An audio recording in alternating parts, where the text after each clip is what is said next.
નમસ્કાર મિત્રો, વિડીયોમાં તમારું સ્વાગત છે। મિત્રો, ચૂંટણી તો પૂર્ણ થઈ ગઈ છે, પણ ગણતરીના દિવસમાં જ રિઝલ્ટ બાકી છે। ત્યારે ભરૂચ લોકસભા બેઠક પર બધા લોકોને ખબર છે કે ચેતરભાઈ વસાવાનું માર્કેટ ચાલી રહ્યું છે, પરંતુ હું તો નથી માનતો કે ચેતરભાઈ વસાવા નહીં જીતી શકે।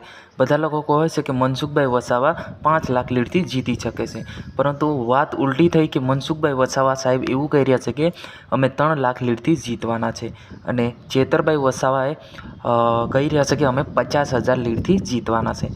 તો મિત્રો, તમારે જ કહેવાનું છે કોમેન્ટ બોક્સમાં કોમેન્ટ કરીને કે ભાઈ ખરેખર કોની જીત થશે। હું તો આજથી જોવા જઈએ તમારા કમસે કમ 10-15 વિડીયો બની ચૂક્યા છે ચેતરભાઈ વસાવાને લઈને। દરેક વિડીયોની અંદર હું બતાવતો હોય છે કે ભાઈ ચેતરભાઈ વસાવાની જીત થશે। તો આ વિડીયોની અંદર આપણે ટોટલી બધી જ માહિતી જાણવાના છે। તો વિડીયોને છેલ્લે સુધી જોજો, અને ચેનલ પર નવા હો તો ચેનલને સબસ્ક્રાઈબ કરવાનું બિલકુલ ભૂલતા નહીં, કેમ કે હાલ લગાતાર ગુજરાતની કેટલીક વિડીયો, ઘટના જ વિડીયો તેમજ લાઈવ સ્ટ્રીક વિડીયો આપણે આ ચેનલ પર નિહાળી રહ્યા છે। તો આવો મિત્રો, આપણે જાણી લઈએ કે ભરૂચ લોકસભા બેઠક પર અવશ્ય જીત કોની થાય છે। તો મિત્રો, પહેલાં કોમેન્ટ કરી દેજો તમે લોકોએ કે કોની જીત થશે।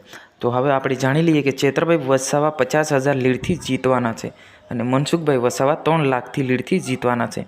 તો આની અંદર ડિફરન્સ કેટલો છે તમે બતાવી શકો છો કે મનસુખભાઈ વસાવા સાહેબ એવું કહી રહ્યા છે કે અમે 50,000 લીડથી જીતીશું, અને ચેતરભાઈ વસાવા મનસુખભાઈ વસાવા 3 લાખથી જીતવાના છે, અને ચેતરભાઈ વસાવા કહે છે 50,000થી જીતવાના છે। તો અવશ્ય કોની જીત થશે, કેમ કે ભરૂચની અંદર આખા ગુજરાતમાં હાહાર મચાવી દીધો છે। બંને નેતાઓ આમને સામને પણ થયા છે, અને બોબાલ પણ ઘણી બધી થઈ રહી છે, પણ અવશ્ય હું માનું ત્યાં સુધી ચેતરભાઈ વસાવાની જીત થાય છે।